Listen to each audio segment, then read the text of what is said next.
Hello, my name is Jamie Birchall, and you are listening to and or watching our podcast called Wormhole Pinball Wormhole Presents. Pinball presents. Wormhole Pinball Presents. Today, I'm very, very excited to be joined by two great individuals. Today, I'm really excited to be joined by a very special guest. And today, I'm very excited to be joined by Two awesome guests all the way from Arizona.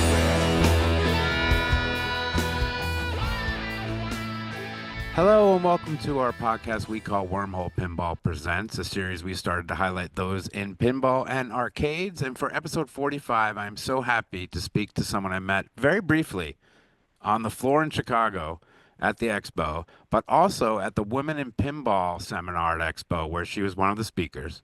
Please welcome to the podcast, Krystle Gemnich of Jersey Jack Pinball. Welcome to the Wormhole virtually, Krystle. Hi, thank you for having me.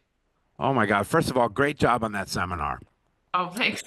That was one of my highlights of Expo. It really was. I was sitting next to, shout out to Kale Hernandez, Electric Pat.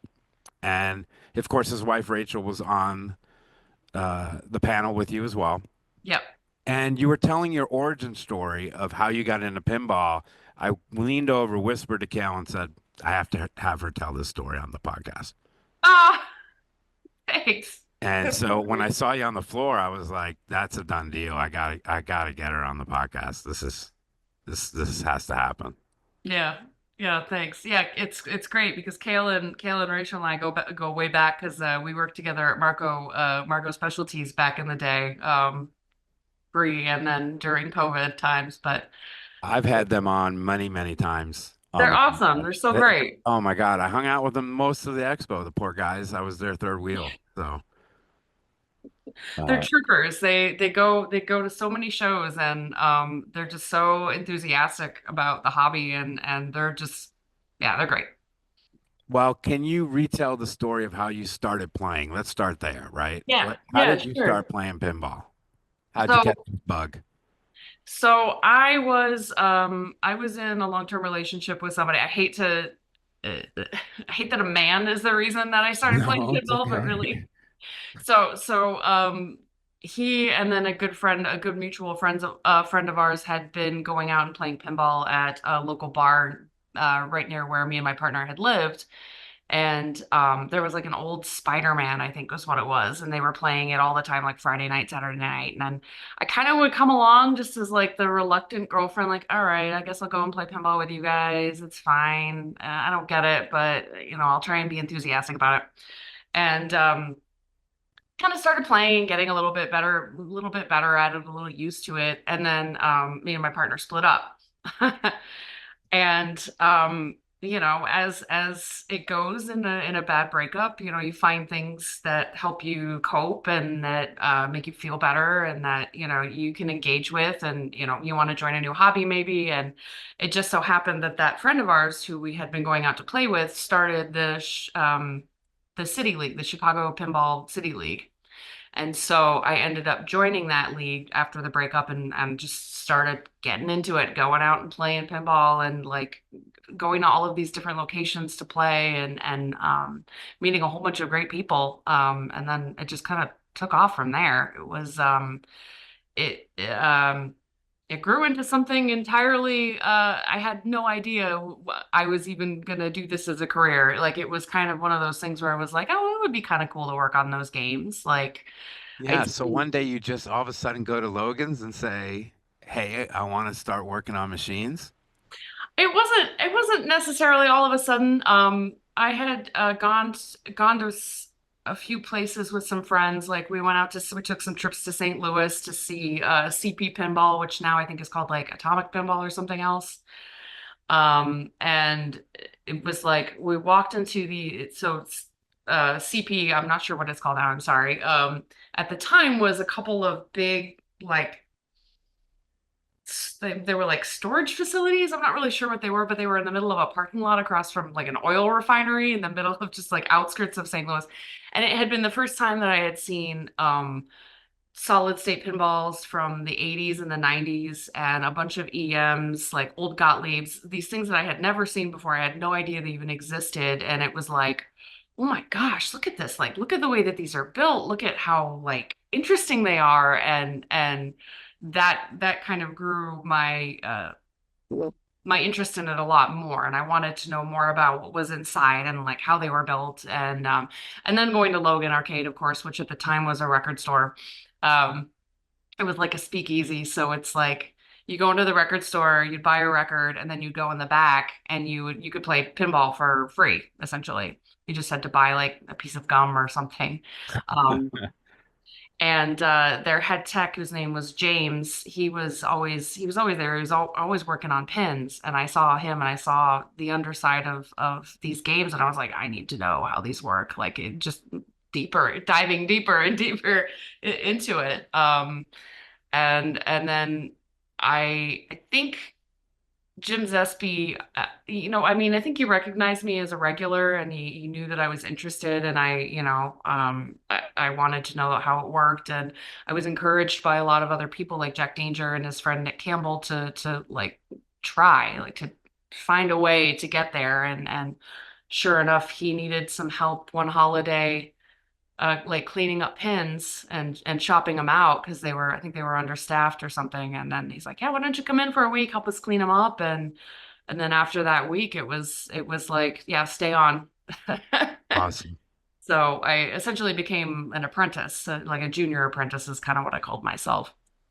So. And how long were you there? I was working at Logan, I think from 2016 to 2019. In Awesome. 2019, I got the job with Marco and I moved down south to Columbia, and I started working for Marco Specialties, customer service, which was also an entirely other aspect of my Right. education as far as pinball repair, because it's like I was learning about the parts a little bit more in detail. Okay.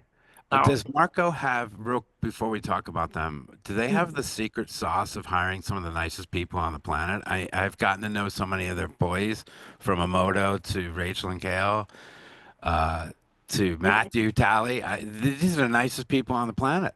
They really are. Like I don't know how they do it. It's like a little garden of just like finding wonderful people to work and be enthusiastic and yeah, I get a little bit like sentimental about it because it's like I don't know, it really was a great place to work, and not only that, but like you just get to meet so many people going to all those shows. Like it's really cool networking. Yeah, just the nicest people. So you go down to South Carolina. So you're a Canadian who lives in Chicago that goes to South Carolina. That's a tough one, isn't it?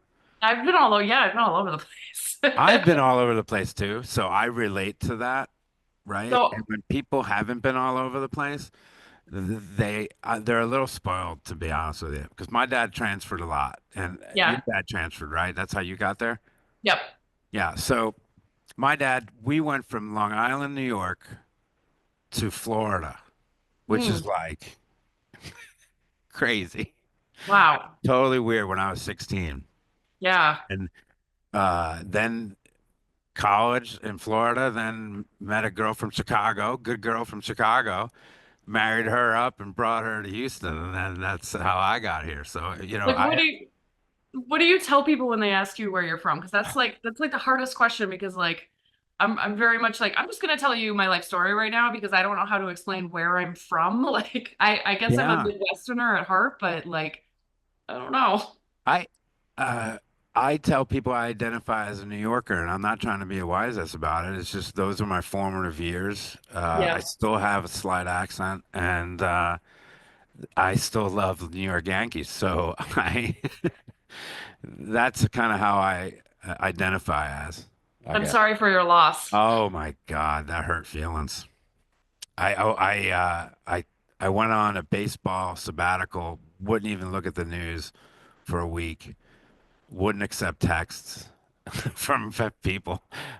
Like, 'cause I watch 150 something games a year. Like, I'm Yeah. vested. This isn't a joke for Jamie. I'm a big New York Yankee fan, so Yeah. it hurt feelings. But so I used to go to South Carolina when I was 12 years old. We went Really? to Litchfield, which is South Myrtle Beach, right? Okay. Yeah. And that was a culture shock for me because I had never seen the South. I was 12 years old. I had never seen the South. I had never seen South Carolina, which is really South, Yeah. Yeah, it right? is. So, Yeah. I mean, what talk about that culture shock. You go down there, the nicest people, it's just a lot different, right? It is very different. It's well, and especially when you live, you're used to living in a city. Because I mean, before I moved down there, I was living in Chicago. I was, in one of the kind of I guess you could call it a borough. I'm not really sure, but like and I'm a Midwesterner. I'm a Canadian, and to go down there and to have an entirely different climate, a totally different culture, a different side of the map politically, I guess, however you Oh want to yeah. put that. Like it was very it was educational. Yeah. And it's beautiful. It's beautiful down there. I mean, the country, one of the really great things about living down there is the chance to go. Well, first of all, I got to have a car, so I got to travel kind of at will a little bit more than just living in Chicago, riding my bike everywhere.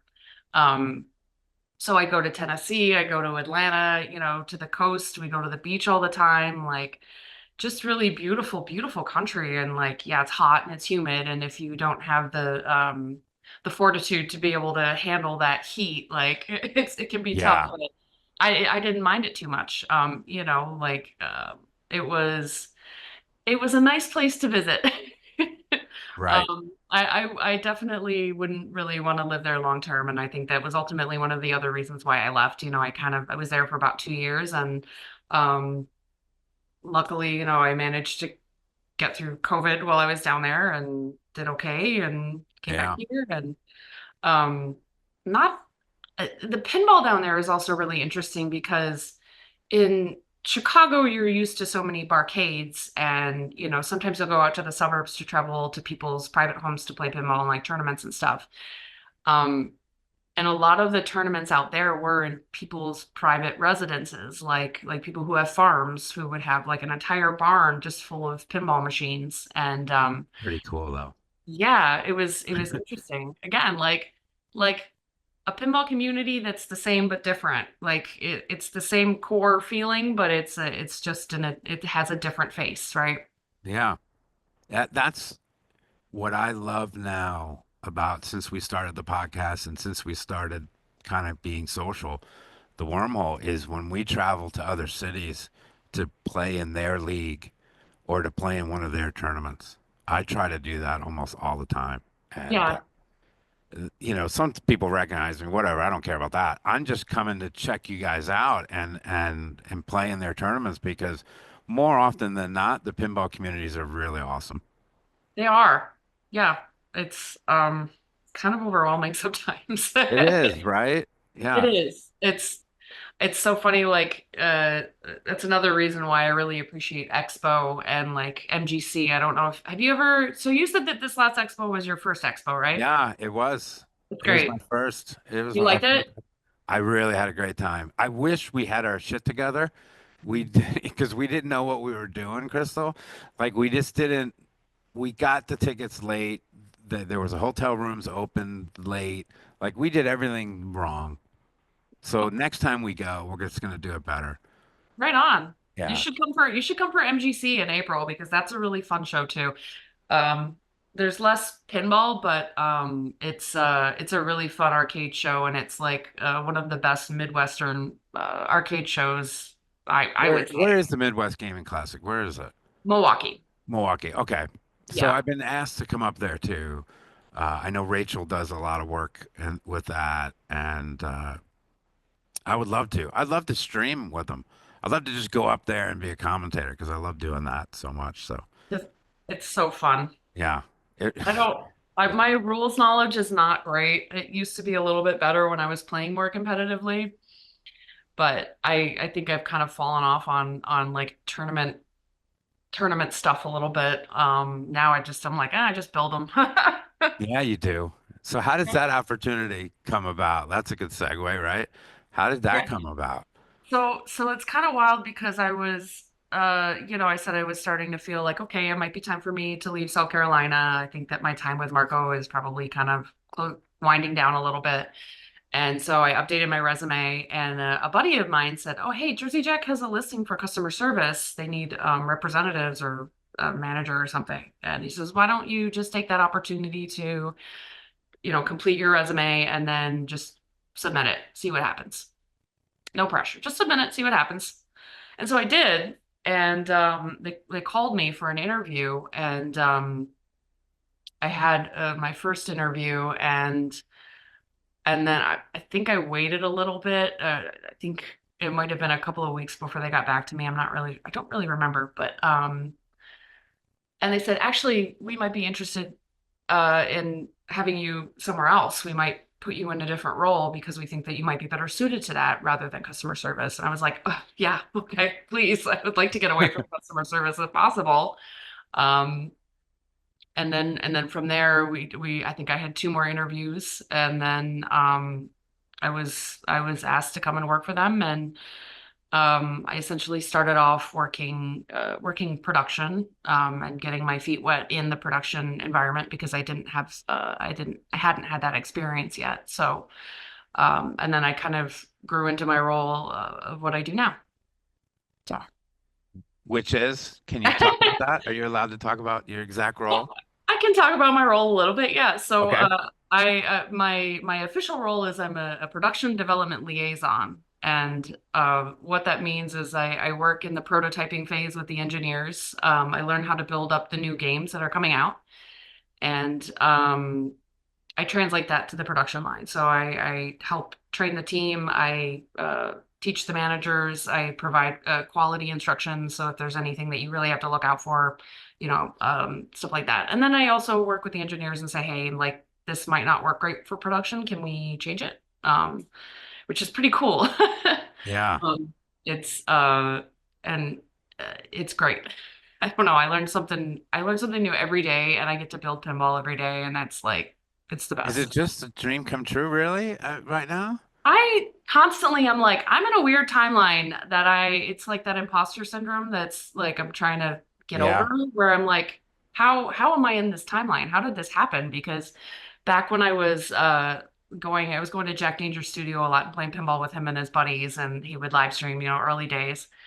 And I would just dream about it. Like he and I would talk about that. Like, oh yeah, like working in the factory. Imagine that. Imagine if you could like build games every single day or test games every single day. And just being the idea of being a tester was like top tier for me. So the fact that I've like gone like higher and above is really like I joke around like, oh, I'm gonna go back to 2013 and tell me like 30-year-old me, like, hey, guess what? 10 years, keep working hard, like um It is crazy where life takes you, and it's a journey, and you just jump on board and see where it's just unbelievable. I'm having the time of my life on this podcast. I'm having the time of my life in Wormhole Pinball, and who would have thought, when I moved to Houston, that this would even be possible, that I would even know what a pinball machine is. It's just crazy. now there are these strange boxes that live in our homes and that we work on and that we sell, and it's like the most like strange niche hobby. It's just like a kinetic enterprise, and it's the fact that we make money off of it is kind of a miracle. I'm gonna be 100% honest with you. Well, Like, one of us does. what? Oh, are you guys open again? No, we are. We are. Okay. I'm Okay. joking. I don't make money on a podcast, but on the wormhole itself, we're a 501c3, so we're a charitable museum. Okay. And to tell you our story real quick, and Yeah, then please. we started in COVID too, and we were going to be a pinball bar, and we couldn't get a liquor license because we only have 7 parking spots, and that's just city, right? It's just so we were like the owner of the building, Tim and Christine, they were like, our rent, our renter who left, our taxes are really tiny here. It's not that bad. Why don't we just move in some pinball machines and we'll all just quarantine here? And we were like, yeah, that sounds fun. And that was October of 2020. And then word got around Houston during COVID that these idiots are at a place that they call the wormhole, and they're playing pinball all through COVID. Like that's all they're doing. And it kind of got out, but we wouldn't let anybody come in, and we were calling it Parts Unknown Houston because Okay. we didn't want to get COVID. And so we're all quarantining together, like me, John, and Tim, and everyone. We were just 8 of us. We're not screwing this up because we had the best time. And Tim had, like, at the time, I think he had about 140 games in a warehouse. So he would rotate about 25 in here. And then all of a sudden, the COVID lifted, and we're like, well, we got to let some people in here. And there was a league night downtown, and the power went out downtown. And everyone was so bummed they wanted to play pinball, and we all went, come to the wormhole. We're about 10 minutes away. And we brought everybody in, and that's, I guess, the rest is history. Because then people just wanted tournaments here. We grew. We have 3 tournaments a month here. And then we started streaming during COVID because we were like watching Jack Danger. We're like, well, we've got some really rare machines in this joint. I think people want to see them, right? Yeah. Like Cosmic Princess, or we got a Future Queen over there, Warlock. We just streamed the Who's Tommy last night. And so we were like, let's just do this. And so Jack was a total inspiration to us. And I used to be on soccer podcasts. So I was just like, they were like, Jamie, you have to do a podcast. You have to do this. You have to do that. And so it's really kind of exploding around us. And now we're a 501c3. We have multiple buildings that we're going to. We have 250 machines. Some Zacharias so rare that no one's ever seen. That's And incredible. it's incredible what the growth that we've had in the last 3 years. And I'm just riding it. I'm just like, are you kidding me? I get to be the face of this? Are you joking? I should be paying you. I mean, this is the best thing in the world. I'm having the time of my life, Krystle. It's just the smile is ear to ear. So That's so fantastic. Do yeah, you go so ahead. sorry. Do you guys kind of crowdsource your tech help, or do you do it together? Do you have like one dedicated tech that works on all the machines? Like you said that there's one person who owns most of them. I imagine he's pretty savvy with technical.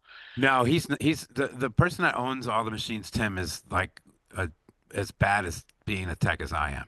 All right, we know how to clean machines, and we have a tech that started during COVID helping us and started geeking on these machines. His name is Brian.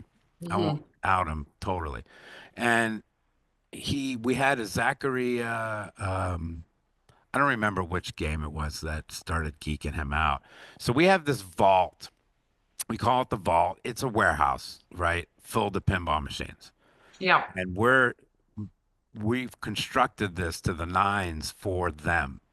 They have their own bathroom, their own tech bathroom, everything that they can think of will be in this vault.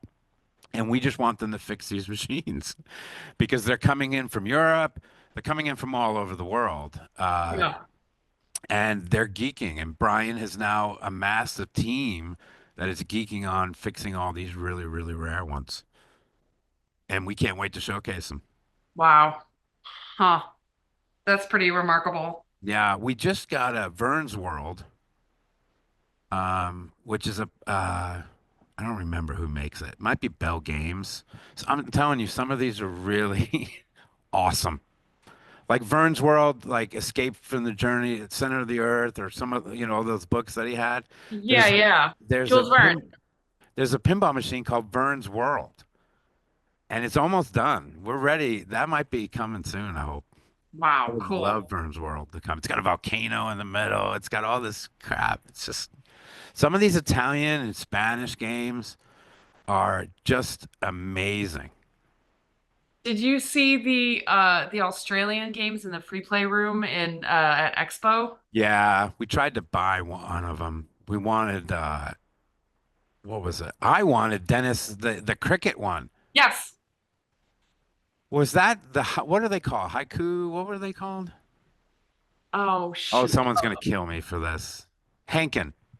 Hankins, yeah. Okay, so we were playing dollar games, me, Rachel, John from the Wormhole, and Kale on that Hankin Dennis Lindsay or Lipsy, whatever his name is, the cricket player. How's that? The game was called How's That? Yeah, That's strange. it was great. It was great. I loved it. I was in that room a lot. Were you in that room a lot, that free play room? I didn't spend a lot of time in that room. I kind of wish that I had. Again, like a lot of the times when I go to these shows, I don't end up playing a whole lot of pinball. Yeah. I just end up talking, like talking and talking and talking to so many people and like kind of hovering and like looking at games and like uh, not a lot of playing. I played House It for like maybe one or two games. Um, I didn't. I wish I had, especially because there was a taxi in that room, and taxi's like my all-time favorite Oh, game. yeah. We have a taxi right there. It's the best. It's a great game. Yeah, we have a taxi next to a diner because it belongs next to each other, right? If you're Yeah, gonna the get, Chris Granner special. Mark Ritchie, Chris Granner. yeah, they're perfect together. They're Yeah. perfect. We Yep. just got an earth shaker. We just brought our earth shaker in for Radical. That's okay. Radical had been here a while, and it was a real pain in the ass, to be honest with you, because of the four flippers and the Yeah. but it worked great. Good job, Brian. Once again, good job, Brian. Once again. So let me ask you a question. Mm. I love the Women in Pinball seminar. Yeah. So shameless plug here. The Wormhole has a phenomenal relationship with Bells and Chimes Houston, Good. and we want to get more people into pinball. So Mhm. how do we do that? How do we get more people into this great hobby? Oh my gosh. Such a question. Sorry. It is. It's a big question. I mean, my answer, my kind of stock answer for that is just like I don't know, like be enthusiastic about it. If you see somebody playing, and I don't know,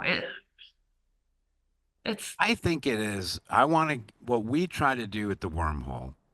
I don't want to speak for women. I'm not trying to do that. sure. But what we try to do is just give everyone a safe place Yeah. to play pinball.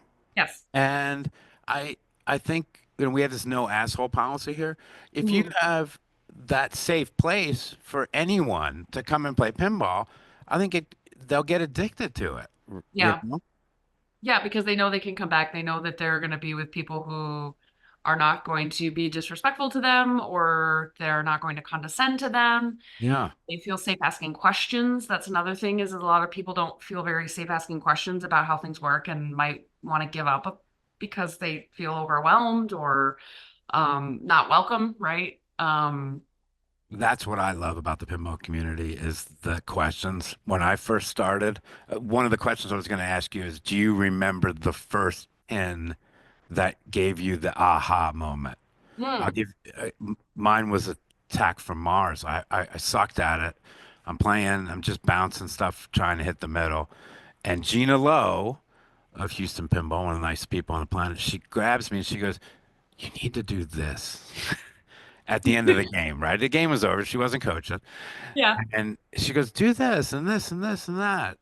And change your lanes up top. You yeah, don't know how to do that. You can use yeah. those flippers because no newbie knows how to do that, right? We It's always hard. do. That's a It's hard. hard thing to even get used to. Like once you recognize that it's something that you have to do, Yeah. that like I still am instinctively like, oh, flip, flip, flip, flip. I get like really like trigger happy when I see lanes and I'm like, what, like We all miss them we do. occasionally. We all I'm miss them. really terrible at that's making sure that my inlanes and my outlanes are switched. Like I get, Oh, that too. That is especially with these newer games. They're so yeah, integral, those lanes to change. Yeah, you yeah, really got to pay attention. You just yeah, do. But it was that not she didn't have to do that. She saw I was struggling and she just came to me and went, You're gonna have more fun basically if you know what you're doing. There's a yeah, method here of yeah, what you want. There's something that you want to accomplish, not just keep the ball alive. yeah. That was a big aha moment for me. There was I was at God, I don't even remember when it was, but there was someone who at the time had worked for Stern, and I'd seen him out playing pinball with his buddies or by himself at Logan and at a local place, which I think is called something different now. It's called Headquarters at the time. And one time he was out, it was like a Friday night, like really, really busy Friday night at this really crowded arcade bar. and he was playing Metallica with his friends, and he had a multi-ball going. And he didn't know me. I didn't really know him. I just recognized him as somebody who plays pinball often. And I kind of walked by. He was in the middle of, I think it was like Sparky, the electric chair multi-ball.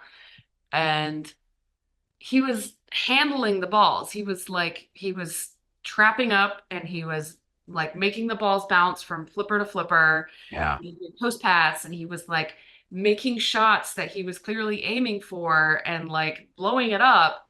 And I just remember watching this kid and being like, you could do that? How do you do that? Like, Right. and just watching him, and then I ended up like being introduced to him because he played in the city league, and then it was actually Taxi.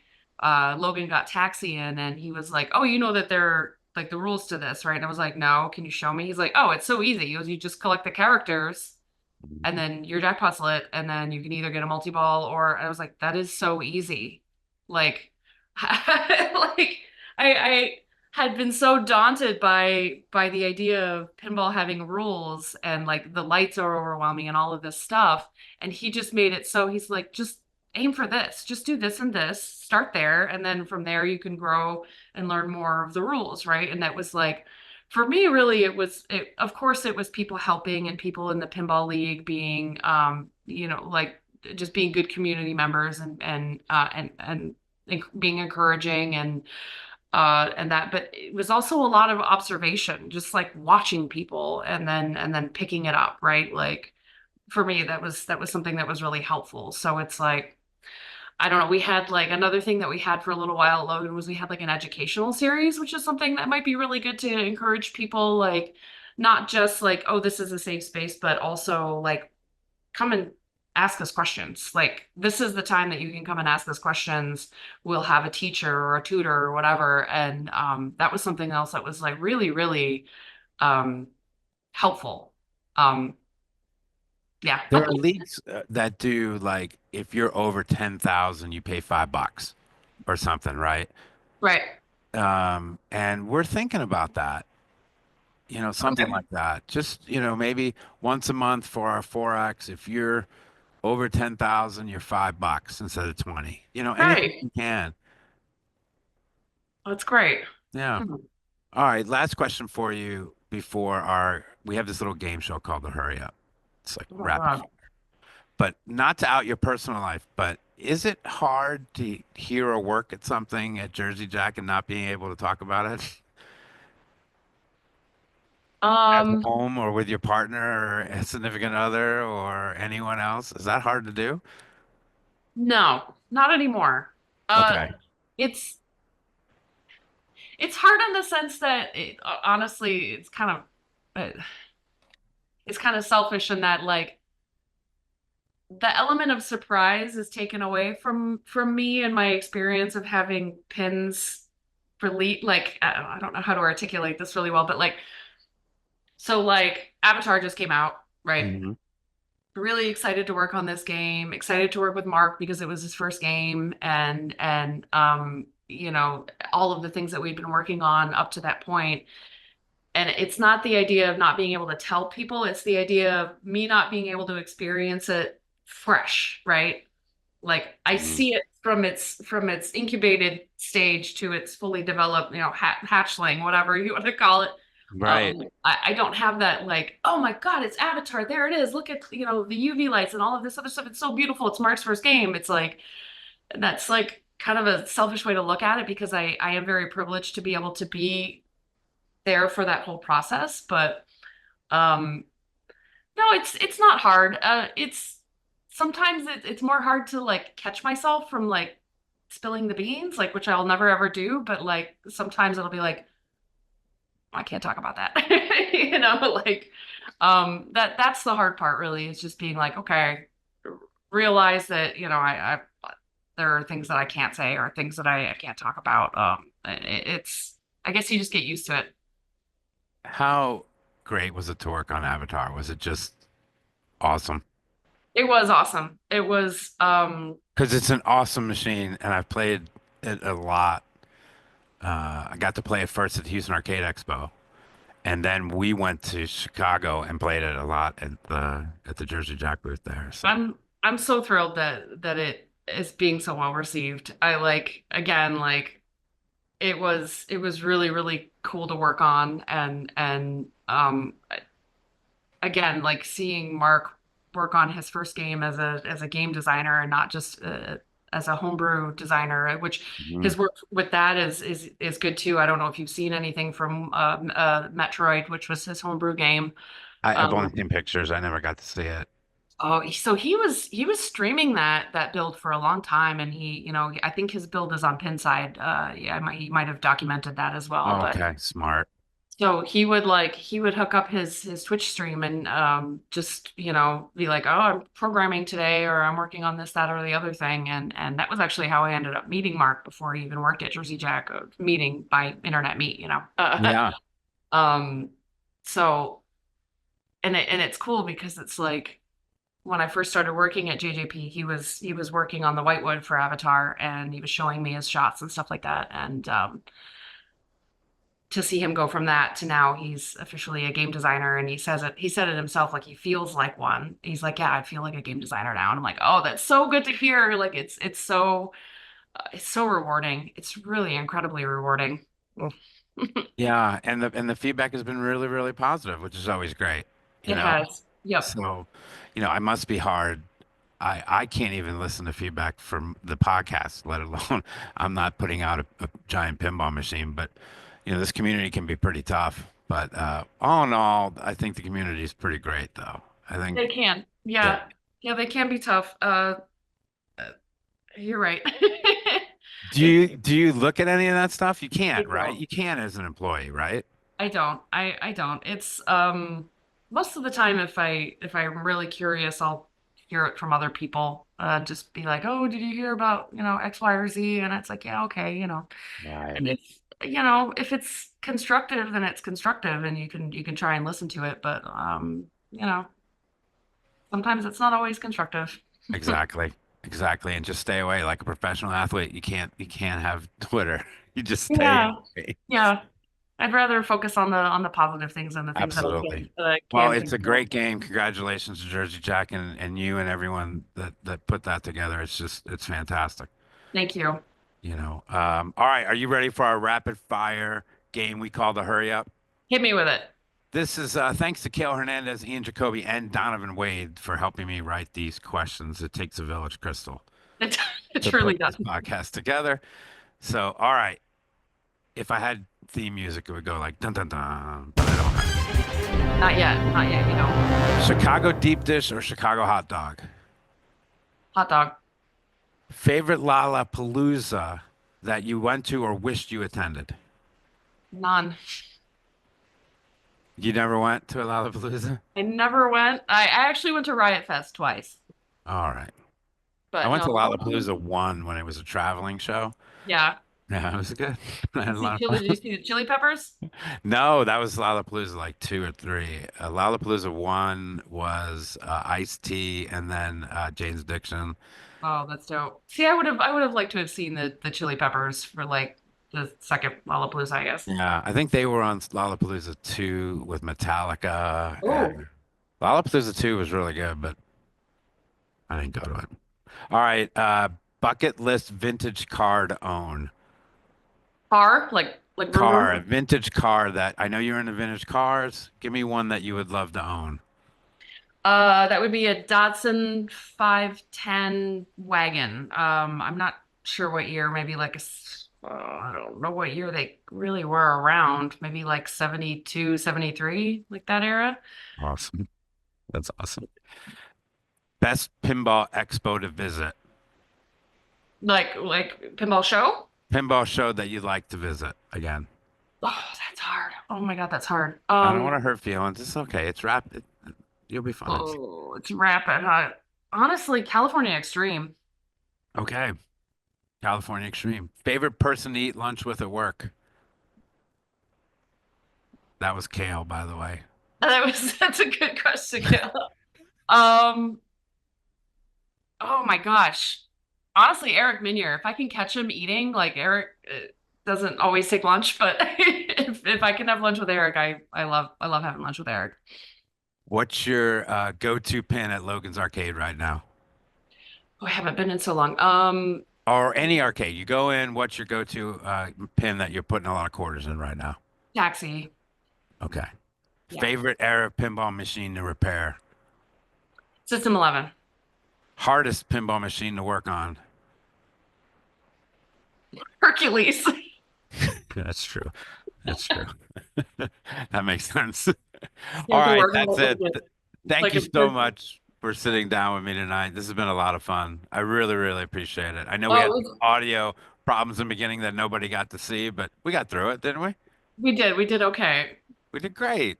Where can people find you online if they want to contact you and bug you? Maybe. Um, I guess my Instagram account, which is Hey. Blue Continental. I mostly just take pictures of old cars, but But if they want to see that, that's where they can see you. yeah, Are you you can. going to the Texas Pinball Festival in I'm March? gonna try. I'd really like to. I haven't been in a while, and I do like that show quite a bit. So I'm gonna try and go to Try to that. come if you can. We have a booth that they put us, last year they put us outside, right? Mhm. And it's when the walkway to get into the hall. And we Yep. were the first booth. And we set the tone, I think, for the TPF. Okay. We have really rare machines that we put in there and let people come and play it and have a party. And we have all these lawn chairs and we have these big TVs where people can watch my stream for the TPF. It is, and we're going to play the longest game of stall ball to date. We've done two. Last year we had about 65 people of stall ball on trailer or no, Future Queen. I don't know which game we did, but we'll do one again and it'll be an That sounds. absolute blast. I mean, you're convincing me right now, like that I gotta go. You gotta go. It's TPF. It's fun. And you never know. The company you work for might be having something out. So you might have to go. Who knows? Okay. Who knows? Thank you, Crystal, so, so much. I really appreciate you. Thank you. Thanks for having me. It was great fun. All right. Take care.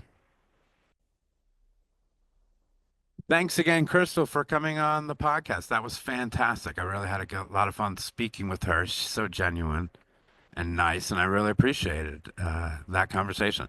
All right, something very funny happened to me yesterday in John Spates, right? I have to share. Today's Tuesday. This podcast will be out on Friday. So Monday night, we're contacted by Texas Country Reporter, which is a division of Texas Monthly Magazine, about doing an interview about the wormhole. Now, we've done a few print interviews before, so we were like, yeah, no worries. John and I got this. Tim and Christine, Janine, you don't need to do it. Jamie and John will do this one. So we scheduled the reporters to come in on a game night for our Twitch channel, and we decided to stream right over there. Tommy, the Who's Tommy Pinball Wizard from Data East. Thanks again, Charles Bucknell, for loaning his pin to the wormhole. It is a beautiful copy. Anyway, so these game streams that we have, if you haven't watched them on Twitch, they're a lot of fun. We've done, I think, 81 of them now. They're not IFPA sanctioned events. They're one strike. They're usually 12 to 16 of us. We each throw in a whopping $2, and the winner gets 24 whatever dollars, which I want to change to $5. If you're listening and you come on Mondays, we're going to $5 in 2025. So we have these reporters come and interview us and take pictures of the game stream. And we're like, this is a perfect night. You guys come by an hour before. So reporters walk in with way too much gear for a print interview. And it's, guess what? It's not an article, it's a TV segment for a Sunday morning Texas news show called Texas Monthly. And we're going to be one of the segments. So, footnote, my wife's out of town. She's in New York. And I don't know if at this point I'm panicking. Do I look good enough for a TV segment? I'm kind of freaking out. John Spates is looking at me like, how did you screw this up now? We thought it was print. We prepared for print. Now we're not prepared. And this was both our first television interview, right? After 2 minutes, John and I had a ball. We actually really had a fun time. We covered topics about our origin story, pinball community in Houston. We talked about barrels of fun, long range of topics. All in all, we spent about 20 minutes being interviewed. Lights on, mics, and then we played the tournament. and they kept their mics on. So it was a blast. Look out for that segment in December. And we will definitely share that video. Hopefully, they don't make us look too bad. All right, follow us on all the socials. Next week will be another episode of Arcades Across America, our podcast series, with my co-host Co from Quarter Drop Arcade, and our guests will be Mike from the Flipper Room and Evan from the Pacific Pinball Museum. That's going to be a great episode. All right, I've kept you long enough. From Wormhole Pinball, I am Jamie Burchell. Don't.